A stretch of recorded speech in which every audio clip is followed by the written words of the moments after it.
But you get honey and also you get wax. And see, people do a lot of stuff with the wax. The cappings are especially good source of wax. And you know what? A lot of us have solar melters, big ones. But what happens is, it could be a little overwhelming to, you know, here comes another project. And basically what you want to do is do something nice and limited. Well, what Bob came up with was off of this lady in Atlanta's. Linda's, if anybody reads Linda's blog, B-blog, she's outside of Atlanta. She writes a pretty nice blog, shows you. She has a great video on how to do crush and strain on there. She has one on the solar melter. So anyway, this is hers, not mine, and she stole it from somebody else. But I bought this setup for $10 this week at Lowe's, and it took me about 15-20 minutes to put it together. So first I bought a styrofoam cooler, right? Aisle 12 on the end. $6. There's about 5 left if you want to go get one on the way home. And I lined it with tin foil. Okay. Then I took one of my wife's old pots. You put about 1 inch of water on it. Okay. You tie a piece of paper towel. Okay, what I found is the wax will wick on the paper towel, so you really want to cut it as close as you can. Cut these off, otherwise it'll wick and sometimes it'll drip down. And then you just place your wax on the top of it with the water in it. Put it in here. Bought a piece of glass at Lowe's. This has to be glass or can it be plexiglass? Don't know. Everybody says glass. You could probably use plexiglass. I don't see why not. Lowe's will cut it to size for you, okay? $3.97 for this piece. I put some duct tape so the sharp edges won't cut you. All right, you put it here. I made a couple of So send it out there in the driveway. holders to tie it down. Not that you really need them, but I couldn't help myself. Oh man, check this out. Keep the squirrels out of it, you know, whatever. And then you just set it out in the sun in the morning and come back in the evening. Now, it has to be, according to Linda, it has to be at least 79 degrees, so around 80 degrees.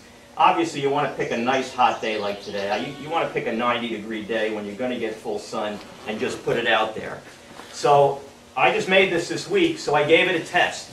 I took the oldest, dirtiest, darkest, moldy comb that I had, and I put it in the solar extractor.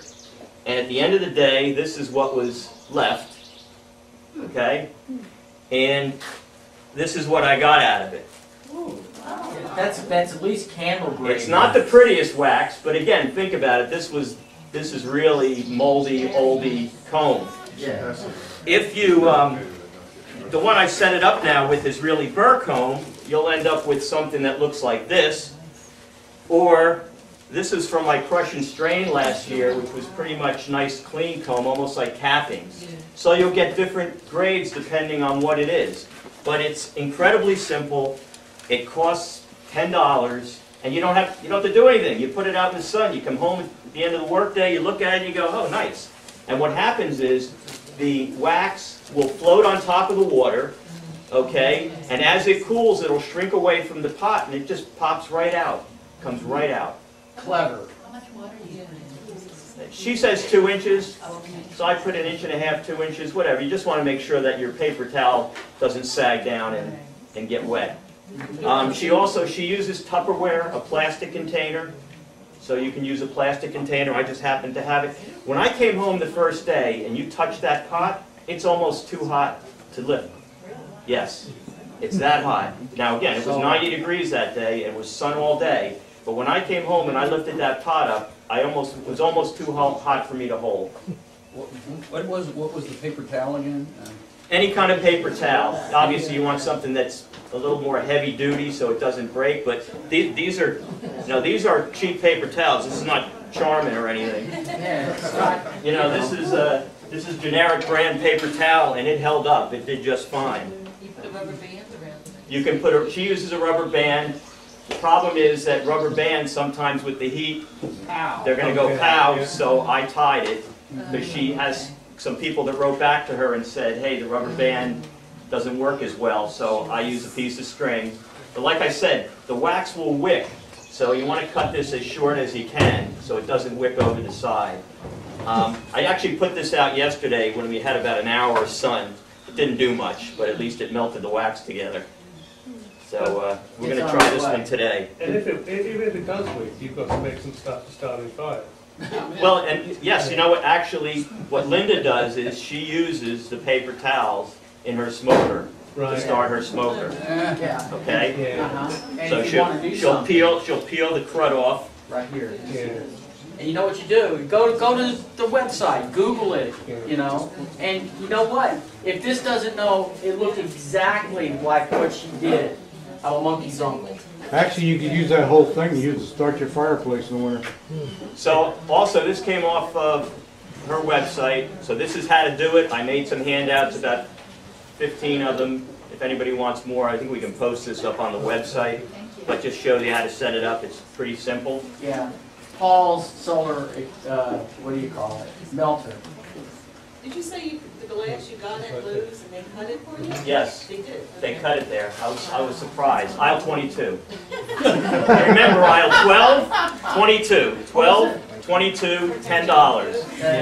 And 15 minutes later, you have one. That's it.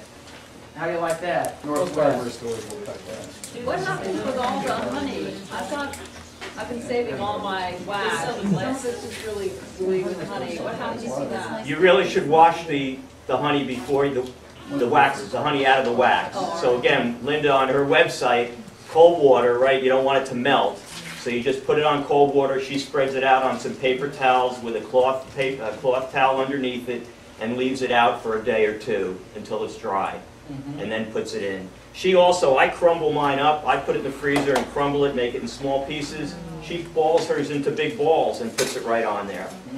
It works either way. I mean, it gets so hot in there, it's going to melt.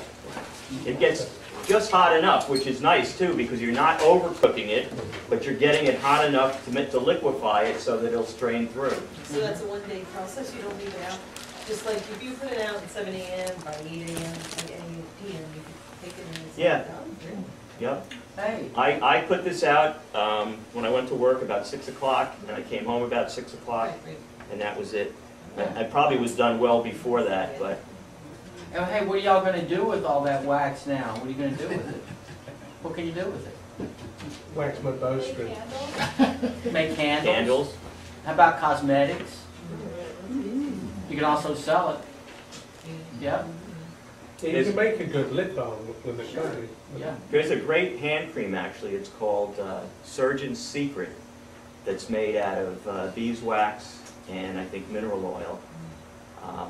And I'm going to make some of that because he charges $15 for a little tin about this big.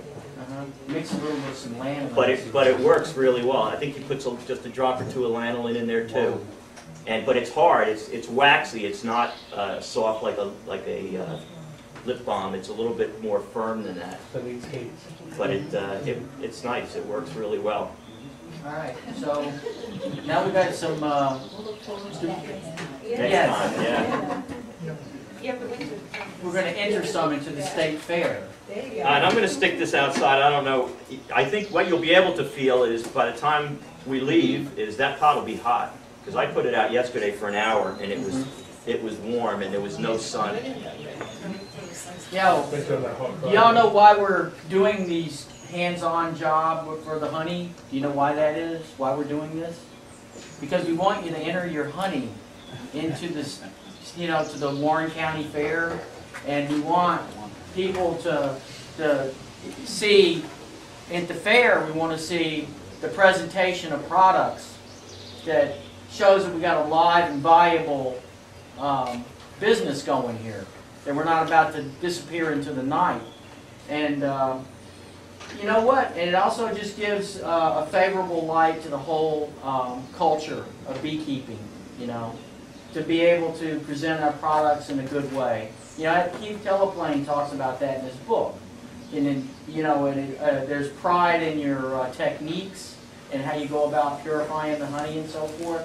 So it's very much worthwhile to all of us if we're going to be selling our honey, to make sure that we do it in a good way so that the quality of our product is very high.